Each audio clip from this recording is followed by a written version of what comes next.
Hi అండి, అందరికీ నమస్తే. వీడియోలోకి వెళ్ళే ముందు నా వీడియోకి చిన్న లైక్ ఇవ్వండి. కొత్త వాళ్ళు చూస్తుంటే సబ్స్క్రైబ్ చేయండి, షేర్ చేయండి.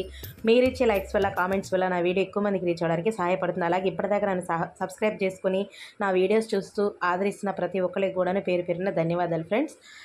ఈరోజు వీడియో ఏంటి దగ్గర మీకు అర్థమైపోయి ఉంటుంది కదా. బూడిద గుమ్మడికాయతో చట్నీ అండి, అద్భుతంగా ఉంది. టిఫిన్లోకైనా, అన్నంలోకైనా, దేంట్లోకైనా కానీ చాలా అంటే చాలా బాగుంది. తప్పకుండా ట్రై చేయండి, నా మాట నమ్మండి, మీకు అర్థమైపోతుంది ఎలా ఉంది ఏంటంటే. మీకు తయారు చేసుకొని చూసి చెప్పండి నాకు, ఓకేనా? ప్రాసెస్ చూసేద్దాము. తగినంత ఆయిల్ వేసుకుని పచ్చిమిర్చి ఇట్లా వేయించేసుకొని పక్కన పెట్టేసుకుందాం. ఇప్పుడు ఇందులోనే కొంచెం ఆయిల్ యాడ్ చేసి ముందుగానే తరిగి పెట్టుకున్న బూడిద గుమ్మడికాయ ముక్కలు కూడా యాడ్ చేసుకుని, అందులో ఒక టమాటా కూడా యాడ్ చేసి, ఇందులోనే కొంచెం ఉప్పు టేస్ట్ తగ్గట్టు, అలాగే కొంచెం అంటే కొంచెం చింతపండు కూడా యాడ్ చేసుకుని చక్కగా మొత్తాన్ని కలిపేసి మూత పెట్టి మగ్గించుకోవాలండి. ఇది మనం ఏంటంటే ఎక్కువ మంటలో పెట్టకూడదు, తక్కువ మంటలోనే పెట్టకూడదండి. చక్కగా మీడియంలో పెట్టి తిప్పుకుంటూ చక్కగా వీటిని ఉడికించుకోండి ముక్కలన్నీ కూడా. ఈ ఉప్పు వేయడం వల్ల, సొరకాయలో వచ్చినటువంటి నీరు వల్ల, టమాటాలో నీరు వల్ల చక్కగా ఈ ముక్కలన్నీ మెత్తగా ఉడికిపోతాయండి. ఇట్లా మూత పెట్టుకుని చక్కగా ఉడికించుకుంటే చక్కగా తొందరగా మనకి మగ్గిపోయిద్ది.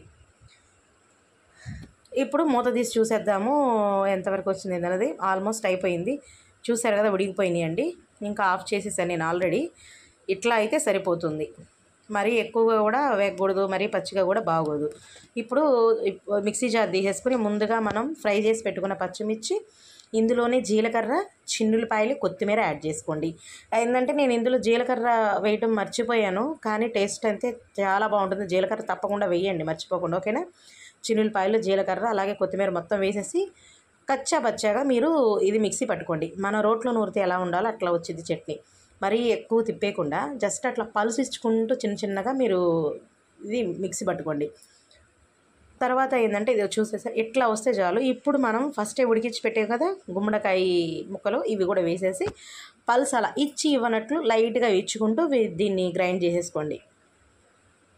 ఇంతే ఫ్రెండ్స్. గుమ్మడికాయ అనేది చాలా మంచిదండి. బూడిద గుమ్మడికాయ అనేది తప్పకుండా పిల్లలకైనా ఎవరికైనా పెట్టొచ్చు. కాకపోతే డైరెక్ట్గా ఇస్తే తినరు కాబట్టి ఇలా చట్నీ రూపేణ ఇవ్వండి, చక్కగా తింటారు. చట్నీ అసలుకి టిఫిన్లోకి చాలా బాగుంది. చూసారు కదా, ఇలా మెదిగితే సరిపోతుందండి, కచ్చా వచ్చాగా, అంతేనండి.